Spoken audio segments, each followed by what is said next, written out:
Abu Nawas balas dendam pada raja dengan lalat. Pagi itu Abu Nawas hanya bisa duduk lemas sambil mendengarkan istrinya bercerita dengan kesal.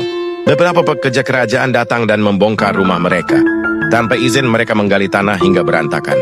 Katanya baginda raja bermimpi bahwa di bawah rumah Abu Nawas ada harta karun berupa emas dan permata. Tapi setelah digali, tidak ditemukan apa-apa. Yang menyakitkan baginda raja tidak meminta maaf. Rumah Abu Nawas rusak tapi tak ada ganti rugi. Abu Nawas pun hanya bisa diam, menyimpan rasa kecewa dalam hati. Hari-hari berlalu, Abu Nawas tampak murung. Ia terus berpikir bagaimana caranya membalas perlakuan baginda. Bahkan makanan yang disiapkan istrinya pun tidak disentuh. Keesokan paginya, Abu Nawas melihat makanan di meja mulai dikerumuni lalat. Ia menatap lalat-lalat itu lama, lalu tiba-tiba tertawa. "Ambilkan kain penutup makanan dan sebatang besi," kata Abu Nawas pada istrinya. "Untuk apa?" tanya istrinya bingung.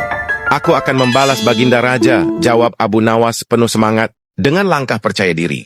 Abu Nawas pergi ke istana membawa makanan basi dan tongkat besi.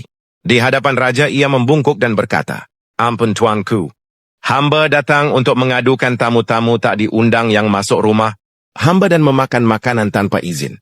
Raja terkejut. "Siapa tamu-tamu itu, Abu Nawas?" "Lalat-lalat ini, tuanku," jawab Abu Nawas sambil membuka kain penutup makanannya. "Karena mereka tak diundang dan merugikan hamba mohon izin untuk menghukum mereka." Para menteri yang hadir mulai tertawa kecil. Tapi baginda tidak ingin terlihat lemah. Maka ia pun menuliskan surat izin. Isinya, Abu Nawas diizinkan memukul lalat dimanapun mereka hinggap. Begitu surat di tangan, Abu Nawas langsung bertindak. Ia mengusir lalat dari piringnya lalu memukulnya. Lalat-lalat itu beterbangan dan hinggap di berbagai sudut istana. Ada yang hinggap di kaca jendela, Abu Nawas memukulnya hingga kaca pecah. Ada yang di vas bunga, vas itu hancur.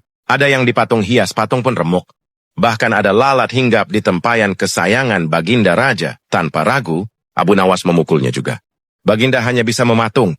Para menterinya terdiam menyaksikan kekacauan yang terjadi. Setelah merasa cukup, Abu Nawas membungkuk dan pamit pulang. Barang-barang istana banyak yang rusak, dan baginda harus menanggung malu.